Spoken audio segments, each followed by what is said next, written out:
something that I think about is like, you know, we think about.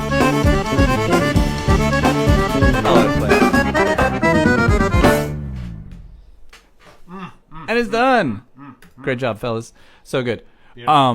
Okay. All right. So here, let's talk now about let's talk about the workshop. So share your experience. So this is your first time at one. It was. Yeah. There were 2 weeks back to back. You can't. Let's get this here. There we go. Now we're both in. Yeah, 2 weeks back to back. I just for scheduling chose the first week, but I understand they're identical and just a different group of people. Although there are some that go 2 weeks. You went 2 weeks. I went 2 weeks. Yeah, Robert went 2 weeks. Yeah, Will went. I think. Will went 2 weeks. That's right. Jack went 2 weeks. Oh, did he? That's great. Wonderful. Yeah, and we'll talk about the composition of the people that went. It ranged dramatically from professional musicians that are just focused, like Dallas, teachers, a fair number of teachers were there, all the way who are also performers. Yeah. And they were there as students, and that's right. all the way to someone who just bought an accordion 4 months ago. That's right. And she was incredible. Incredible. Yeah. I mean, she had been a music major, so the music went deep with her. But it was awesome to hear. And Jacques and Nathalie talk about this technique that the set of techniques that they teach is applicable if you're new to accordion or if you've played accordion your whole life. And it's equally valid, equally applicable, and you can see progress equally for all those different kind of groups of people that were there. And wow, you could really see that. It was really incredible. The folks that had never been exposed, I had been exposed to the ideas of this because I've studied at Dallas. You know that what I talk about on the live stream. You've been to some of the group classes. We've been talking about this stuff in our private lessons for a while. Absolutely. Yeah. But for folks that this is all new, whether new to accordion or lifelong players that have never done this kind of technique, it really changed a lot about how they play, which is kind of cool. Yes, totally.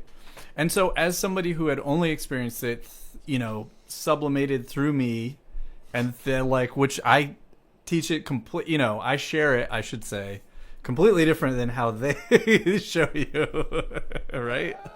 Oh well, yeah. I mean, the underlying ideas are, obviously common between them, but there, just the idea that okay, you're going to come with a piece.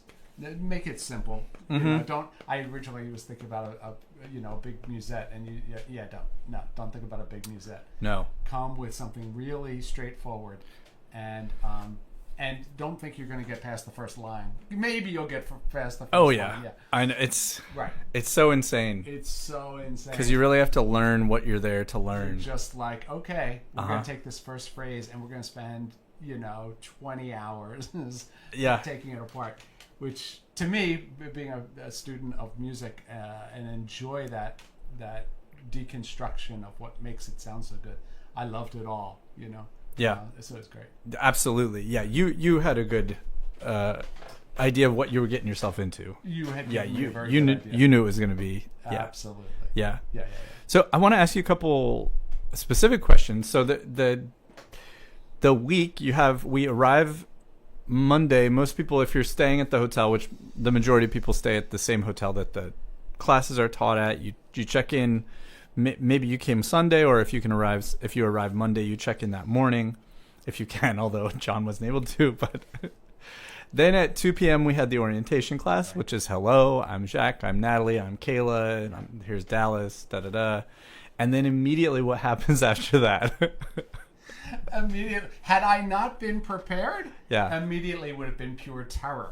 You had prepared me well 4 months ago, and so I spent the last 4 months pre-terroring. But what happens? What happens is, okay, here's everybody that's studying this week. Sit down in this chair, and there's Nathalie and Jacques.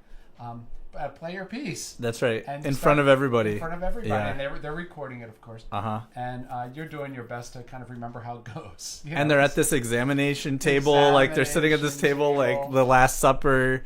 Okay, play for us. Oh They're very nice. They're very nice. And but of course, and you had prepared me. Yeah. Just because they stop you halfway through, it doesn't mean that you played poorly. No. And thank you. And so that was that's how it starts, and that's all recorded. Yes. And it's recorded for the purpose of capturing your before state, and then you study for a week with them, and then at the end, here's Dallas's before. Here's my before. And I mean, it's not like you're new to this idea, obviously. You've gone to how many of these? I'm not. No, I'm not. Right. But you could hear a difference, which is kind of amazing. Oh, yeah. Going to right. so You many could of hear a these. difference in my playing. Yes. That's what you're saying. Yeah. Right. How's it possible? I know. How is it possible? Right. Totally. Okay, so here's my before. So the final day, we're really skipping the timeline here. But the first day, this is my first day there, this is Skylark. So this is Monday the week that you were there. So you play it, and they really just, they get to see how you play, and then they have this record. So here's.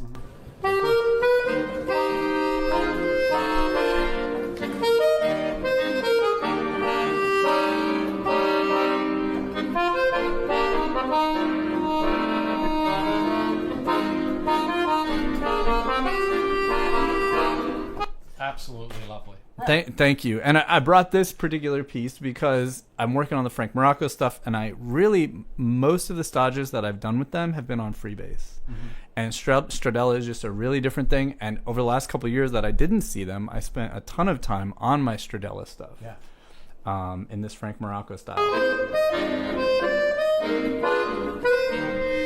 So then... Frank Morocco being the left hand, especially. The left-hand quarter notes, that's right. Yeah. So then we can go to... Okay, so then what they do is they compare and contrast you, and they show you what you did, and it is so illuminating and so cool. So here's my...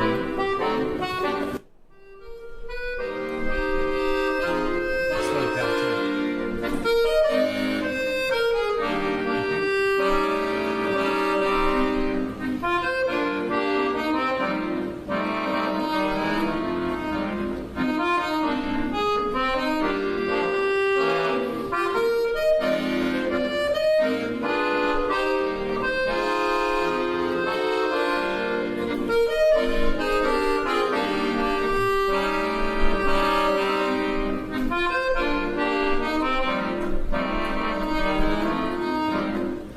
So,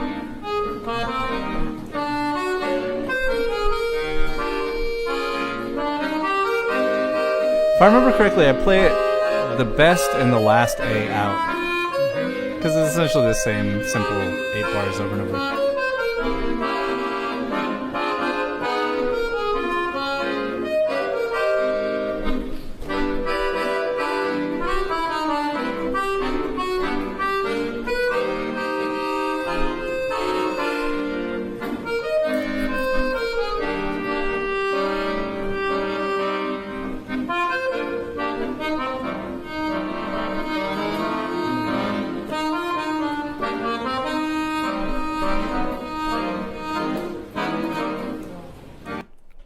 So what do you hear is the difference between... Well, mostly I'm listening to the right hand because I think we tend to do that because that's where the melody is.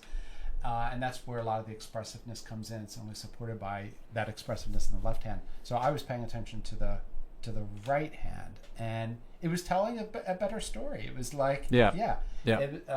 That's one thing that I really got from this is a better appreciation of the fundamental idea of there's a person behind that, and they're telling me a story, and if I'm hearing that, then that pulls me in more. I love that. Yeah. Rather than, oh wow, look, they didn't make any mistakes, or look how fast they're playing, or whatever it is. Is there a person behind there telling a story? So yeah, the second time you did, and you varied dynamics more, I thought, and your arc through different phrases was stronger, and there's a bunch of stuff going on there. It was great. Yeah, cool. And that's all that stuff is what I heard, and yeah, what God revealed. And I wish we had your before and after. Oh. Not that I don't get it, which I do not have it, okay. But it was sent to you, so you should have it. I have it. I have it. Cool. Yeah. So let's see. We can. What's up, Frank Petrilli? Hey. Phrasing and emotion. That's what Frank hears in my playing. Yeah, yeah. It's cool, man. It's for real. If Frank Petrilli says it, then it's real. There you go. Yeah. He hears all this stuff. And Charlie is asking, am I reading a complete sheet? So what I did is you can bring any music you want. You really should have it written out. So I went ahead and just notated that arrangement and then just tried to stick to playing that exact same arrangement of just one time through the Skylark thing, which is very heavily influenced by one of the Seattle videos where Frank Morocco plays it on there. Mm-hmm. And hey, Lauria, and hey, Hartman, and Jonathan Kahn, he was there. He's an amazing musician, choral and accordionist up in Victoria, nice. British Columbia. Nice. He was there a couple of years ago at one of the CNIMAs. I was when on opening day, the high percentage of players that win competitions worldwide, how many of them go through CNIMA? So many. Oh yeah. my gosh. Yeah, so many. Yeah. So they really changed, obviously, the study of accordion playing in the world, even though there's tremendous players that haven't gone through it.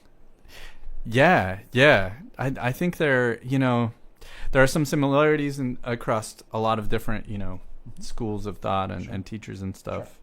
But yeah, there's only one Jacques, only one Nathalie. Absolutely. Yeah.